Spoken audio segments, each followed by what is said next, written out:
sorry, forgotten it. I don't do love, I'm tending to get away. I've been living.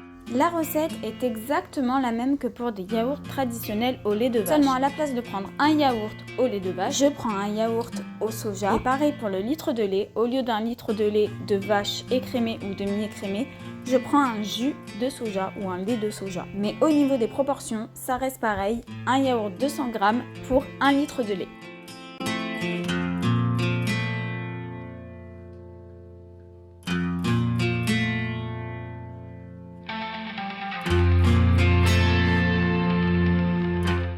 Une fois que j'ai bien mélangé mon yaourt avec mon lait, j'ajoute là aussi un filet de jus de citron qui va servir de ferment lactique. Je mélange à nouveau et je peux ensuite verser ma préparation dans mes 2 bocaux.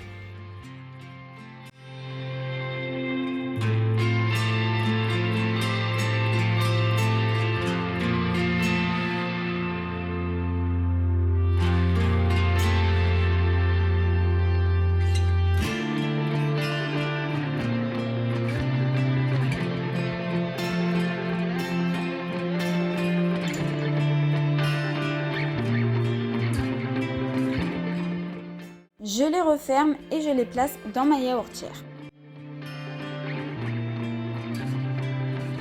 Je peux désormais lancer la cuisson, donc pour cela je sélectionne le programme 2. Dans le livre de recettes, il est écrit de lancer la cuisson pour 12 heures. Moi j'ai assuré le coup. J'ai lancé pour 14 heures mais j'ai arrêté au bout de 13 heures pour couper la poire en deux. Et voici le résultat. Finalement, je pense que j'aurais dû laisser les 14 heures. Je vais mettre ça au frigo pour toute une nuit en espérant que ça se solidifie un petit peu. Du coup, voici le résultat le lendemain. Effectivement, il fallait bien les mettre au frais pour qu'ils prennent. Pour ceux qui n'ont pas l'habitude de manger des yaourts végétaux, croyez-moi, cette texture est tout à fait normale. C'est à ça que ressemblent les yaourts végétaux. Ils sont beaucoup plus liquides, entre guillemets, moins fermes. J'ai d'ailleurs comparé avec un yaourt au soja du commerce que j'avais et franchement, la texture est exactement la même. Le liquide sur le dessus, pour ceux qui ont vu ma première vidéo sur les yaourts traditionnels, c'est tout à fait normal. Dans les yaourts du commerce, il y a toujours ce petit jus également. Du coup, je peux aussi valider le programme végétal de cette yaourtière.